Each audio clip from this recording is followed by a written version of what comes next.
तो पिछली मुलाकात के बाद दिन बीते और वही खट्टी मीठी बातों का सिलसिला चलता रहा। सुबह कभी उसका मैसेज और कभी मेरा उसको। धीरे धीरे फोन पर बात करना थोड़ा सा और बढ़ गया था।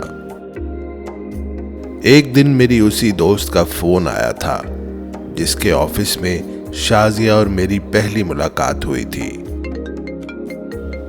वो बतौर एक इवेंट प्लानर के काम करती थी और उसे अपने इवेंट के लिए एक फोटोग्राफर चाहिए था, लेकिन हाँ, मुफ्त वाला।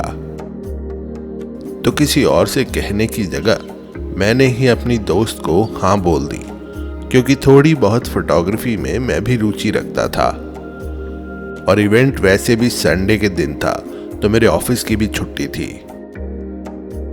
शनिवार की रात को यूं ही मन में ख्याल आया और सोचा क्यों ना शाजिया से भी पूछा जाए कि अगर वो मेरे साथ आना चाहती है।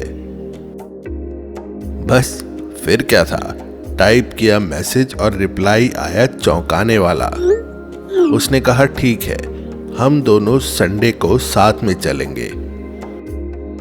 लेकिन इस बार गुरमीत को यह बात मालूम थी और उसने मुझे कहा कि मैं शाजिया को अपने साथ ले जाऊं।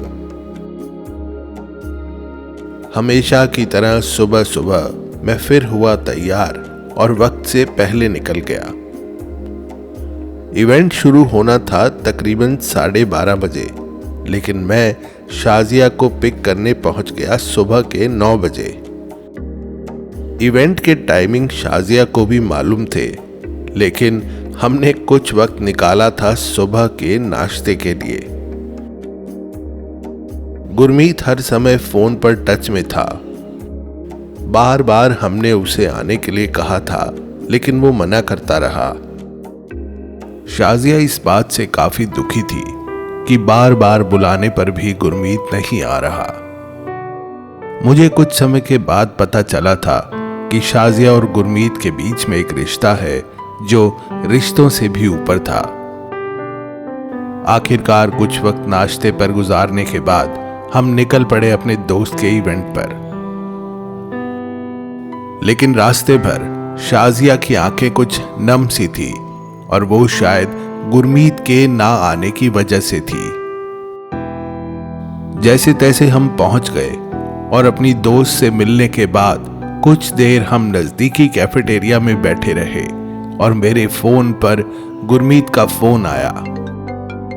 तो मैंने शाजिया से कहा कि तुम ये फोन ले लो, लेकिन उसने मायूसी से मना कर दिया।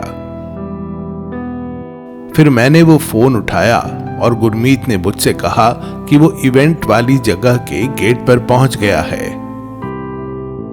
जैसे ही ये बात मैंने शाजिया को बताई, उसके चेहरे के हाव भाव में अचानक से बदलाव आ गया। गुरमीत आ ही गया और फिर आप अगला जरूर सुनिएगा।